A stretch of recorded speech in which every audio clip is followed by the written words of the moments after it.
Hello, welcome to Wisdom for Singles with Olagbenjo. I'm a family therapist. Don't forget, this is a series we run every day. So tell your loved ones, tell your friends, tell your enemy and all that. Let them join us in this on this page, and their life will never be the same. Don't forget to share our program. For sponsorship, for partnership, you will see numbers on the screen. Call us on phone, and we will attend to you. So today, we'll be discussing about negative things you must not say during conflict in marriage. Negative things you must not say, you must not do during conflict in marriage. You know, when you get married, no matter how anointed you are, no matter how beautiful you are, no matter how good you are, there will be issues, there will be conflict, there will be disagreement. But you must learn to manage your disagreement, because if you don't learn how to manage your disagreement, it will lead to crisis, separation, and divorce. So there are things people do that say, during conflict that lead to pain and sorrow in their relationship. So today I want to discuss with us in about 7 to 8 things you must not do, you must not say. If you want a successful marriage, if you want a successful relationship with your spouse. All right, number 1 thing you must not say during conflict, you must not say a word you will later regret. You see, when it comes to building a successful marriage, you must be intentional about it. One of the things you must learn before you get married is emotional intelligence. If you don't know how to master your emotion, if you don't know how to master yourself, you will make a mess of your marriage. If you make a mess of a relationship. So when it comes to marriage, when it comes to issues in marriage, you must not just say something that comes to your mind. Anything that will destroy your relationship, anything that will destroy your marriage, you must not say it. So don't say a word you will later regret. The only thing that should come out of your mouth is something that should build your marriage, that should build your relationship. I've seen couples that come to counseling, and during the counseling session, you see them calling their spouse negative name. You are idiot, you are stupid, you are a goat, you are a monkey, you are a lion. Sometimes I'll be afraid, is there a lion in the house or what? Don't say a word. Don't call your spouse negative names. I do tell couples that whatever you call your spouse is who you are, because both of you are one. If you call your husband a goat, you are Mrs. Goat. But if you call your husband president, you are what? You are the first lady. So never say a word you will later regret. There are people who are divorced today because they can't control their tongue.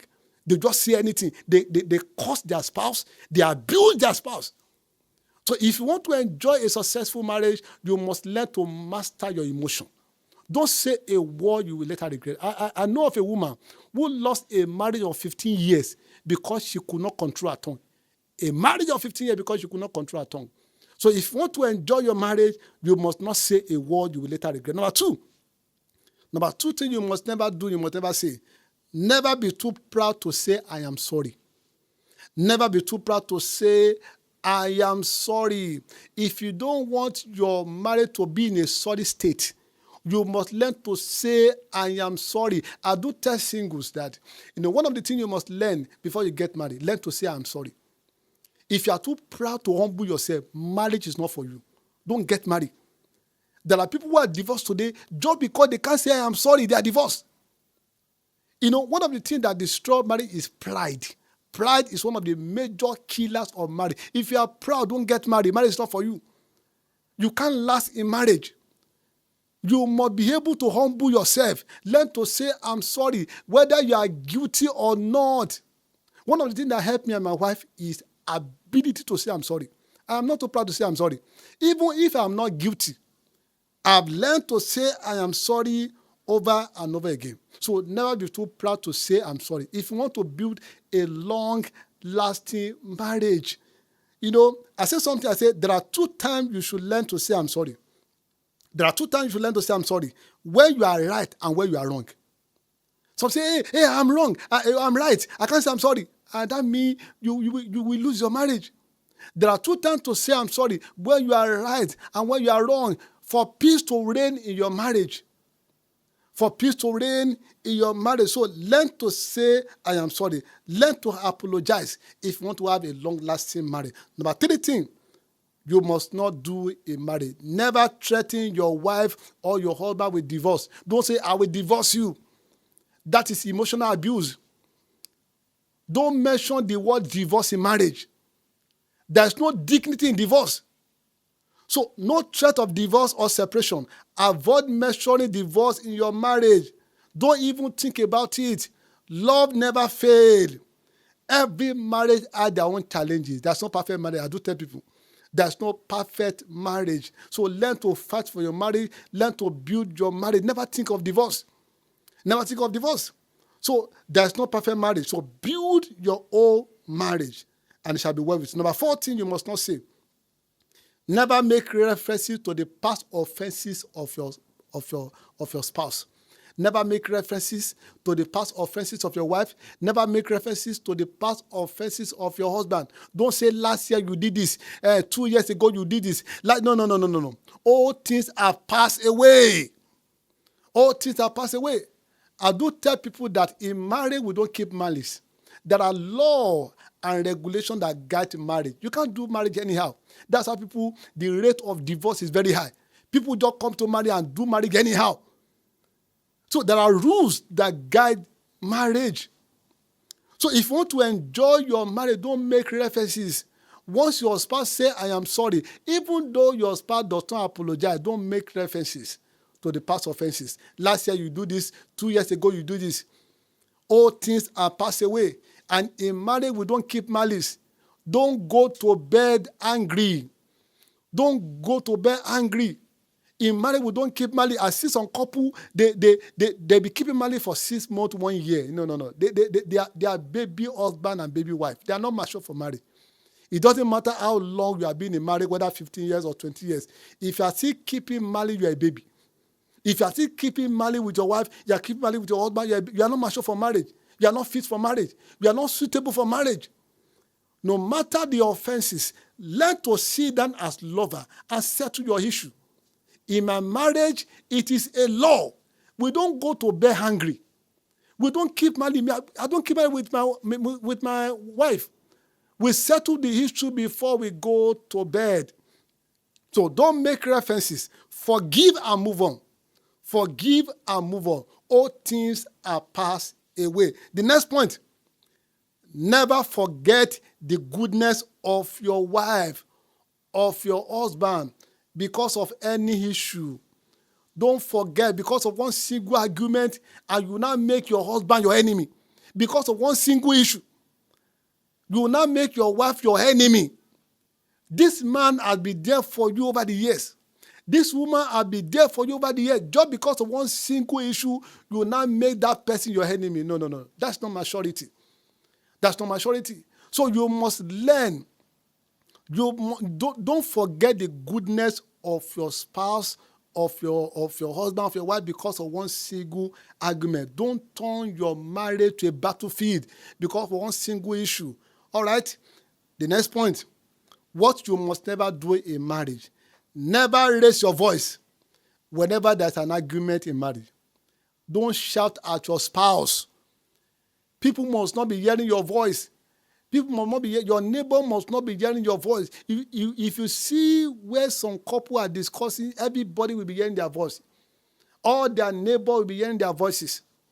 So one thing you must learn to talk as couples. Learn to talk as lovers. No matter the issue, never raise your voice whenever there's an argument. Don't shout at your spouse no matter the offense.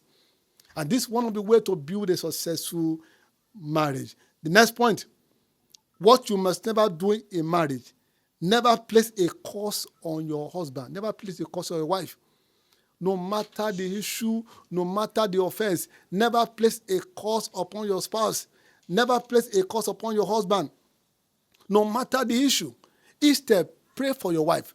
Pray for your husband.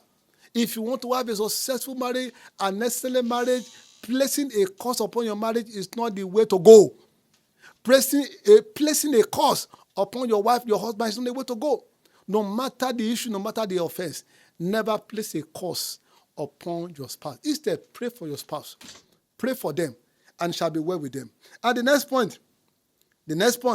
thing you must never do, avoid trying to win every argument in marriage. Your home is not a law court. Don't try to win every argument. Don't be defensive. If you know you are wrong, acknowledge it. There's nothing wrong with that. Marriage is not a battlefield. Many of us, we are just turning marriage to a battlefield.